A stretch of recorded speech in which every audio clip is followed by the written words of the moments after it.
Lord of the Mysteries. Chapter 454. Who am I? After looking around, Klein, who had found nothing else, returned to the stone pillar-propped ancient palace. He sat at the head of the long bronze table with his eyes half closed. He examined his spirituality growth with the number of members he could draw in. Including the empty positions that I could handle from before, I can still recruit 4 new members. However, there are no suitable targets at the moment. Klein shook his head and muttered before returning to the real world to busy himself for a good dinner. After slicing potatoes, boiling beef, adding onions, and stir-frying them for a while, as well as sprinkling seasonings like sugar and pepper, Klein poured the prepared hot water into the saucepan, covered it with a lid, and turned the fire down. I have to admit that a magician's flame controlling is a good helper in the kitchen. Ever since I got it, my culinary skills have clearly improved.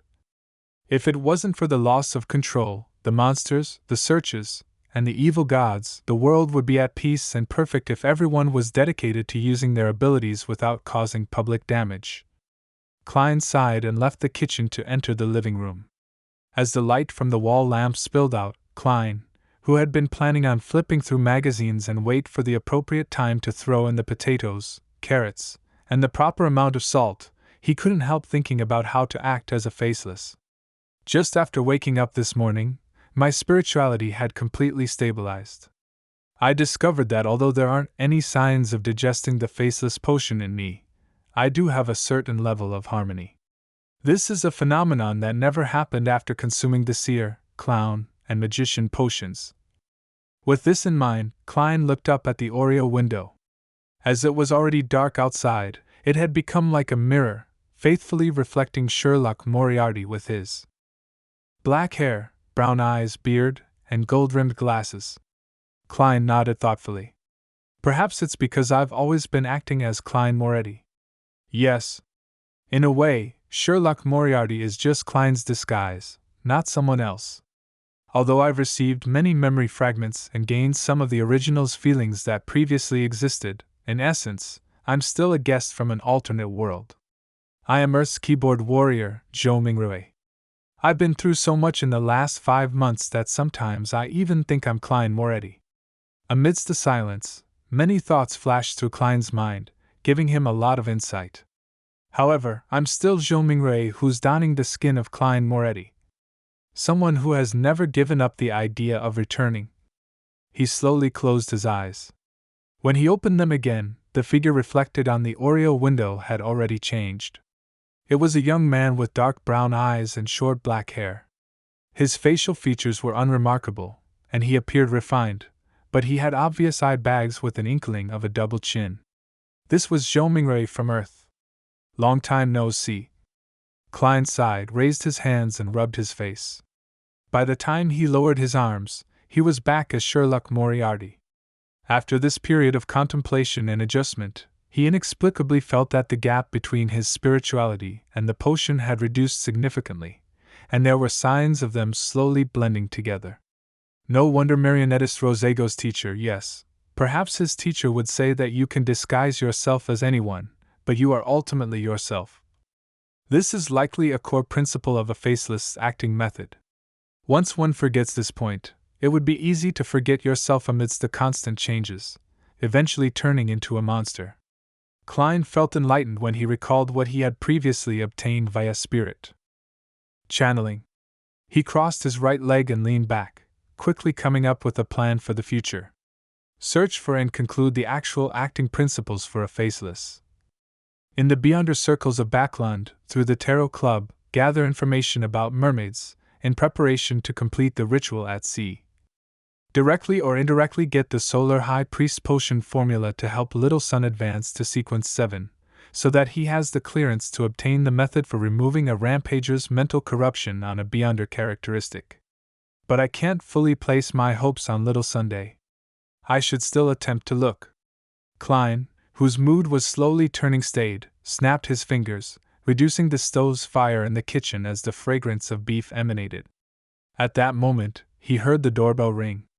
The visitor was none other than Lawyer Jürgen. Even though it was drizzling and the ground was wet, Jürgen was still dressed meticulously. He even wore a vertical collar. "What's the matter?" Klein, who was very familiar with Jürgen, didn't make any small talk and directly asked. Jürgen put away his black umbrella, patted a few drops of water off of his double-breasted frock coat, and said, "Sherlock, I'm leaving Backlund on Monday next week to go south on a holiday with my grandmother. The warm environment and the clean air suits her very well." "That's excellent news," Klein took the initiative to deduce, smiling as he asked. "You want me to temporarily adopt Brody?" Jürgen shook his head gravely. "My grandma can't bear to part with Brody and insisted on taking him with her. I've already asked. As long as we put him in a cage and buy a full-price ticket, he can board the steam locomotive, but we have to keep the cage clean at all times to not pollute the air above. Honestly, the smell in the third-class carriage is enough to overwhelm the stench of cat poop." Klein chuckled. "Brody shouldn't be too happy to leave, right? But he's even more reluctant to part with my grandmother," Jürgen replied. He pressed his hat and changed the subject. "I'm here to inform you that if you need to be released on bail or settle any legal disputes during this period of time, you can go to my colleague. Here is his business card. I've already informed him, and he wouldn't be leaving Backlund this year." What a professional, to think that he even considered this problem. "However, I don't need to do that for now. I'm now an informant for the machinery hive mind, and I won't be remanded at the police station under normal circumstances." Klein thanked him with a smile, took the name card, and slipped it into his pocket. Jürgen didn't have any intention of chatting or entering the room. He immediately raised his hand and said, "I still have to visit the rest of my clients. Sherlock, I'll see you tomorrow." "No, I'll see you next year." "Then I must wish your family a happy new year in advance." Klein smiled and waved. After watching Jürgen leave with his umbrella, Klein closed the door and sat back down in the living room. At this moment, apart from the flame which was licking the bottom of the pot in the kitchen, there were no other sounds coming from the house. It was so quiet that Klein could hear the carriages outside moving in the distance. He looked around slowly and saw the coffee table, contracts, cupboards, pens, porcelain cups, dining table, chairs, and walls. Retracting his gaze, Klein leaned back against the sofa and looked out the window at the dark night and the street lamps emitting a misty glow in the dark. In the deep cold silence, he sighed. The new year. The lightning gradually calmed down, and the darkness became the ruler of the earth. The exploratory team from the City of Silver finally reached their destination after a short but, at the same time, not short trek and numerous battles. On both sides of the street, most of the houses had collapsed. Only a few could barely hold on, but their surfaces were mottled with the dust of time.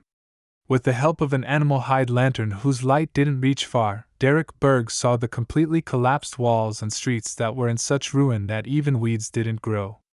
On both sides of the streets were half-collapsed houses, with a tiny minority barely standing. However, their surfaces were mottled and filled with signs of aging.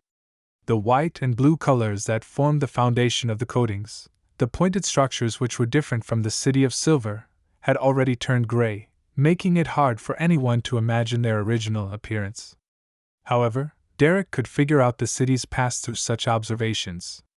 It had definitely experienced a long history with a considerable number of inhabitants, developing its own civilization in the Dark Ages. The humans here took potions, built and repaired buildings, and defended the city wall. About 6 teams or more had explored the outside and hunted monsters in search of the necessary resources to survive. They would celebrate for any brief periods of calm, offering sacrifices to the gods and yearning for a response. They gave birth to the next generation, allowing hope to continue. However, in the end, they disappeared into the darkness, losing all their voices and leaving behind only ruins. The ruins were like a huge grave, burying a civilization that had struggled to survive but eventually vanishing dismally. Demon Hunter Colin looked around, his expression somewhat solemn, as though he saw the future of the City of Silver. He pointed ahead and said, "The other places have already been cleared. The temple is in the center of the city." The exploratory team dispersed a bit, but they still maintained sufficient order and didn't let down their guard. After passing through ruins that had been destroyed for an unknown period of time and went past streets so quiet that they drove people mad, Derek finally saw a high, wide artificially made platform. On top of the high platform, there was a half-collapsed building. It looked extremely similar to the temples in the City of Silver. It had a dome propped up by pillars, creating an arched entrance. The style of the buildings here was completely different from that of the other buildings. It really is true that they later converted to the fallen creator. The thought had barely crossed Derek's mind when the 4 lanterns in the team went out at the same time. All of a sudden, the exploratory team was plunged into pure darkness. There was no lightning in the sky, the candles on the ground had extinguished, and all human breathing seemed to disappear at once. Derek's body immediately tensed, as he felt as if some monster had stuck its tongue out in the darkness and was trying to lick his scalp, but his spiritual perception told him that nothing real had appeared. At that moment, an immature, helpless, terrified, and dry voice sounded out by his ear. It was a child whispering, "Save me! Save me!" For a moment Derek froze, not knowing how to react, but in an instant, a coruscating glimmer of dust appeared before him. The dust exploded one after another, igniting a silvery white light that illuminated the surrounding area. Collins stared at Derek and said in a deep voice, "What's on your mind?" Derek instantly snapped to his senses, and clasped his hands in shame and pressed them to his mouth and nose as if in prayer. His body immediately emitted rays of clean, pure light, causing the surrounding darkness to silently disperse. The other team members seized the moment to reignite the candles.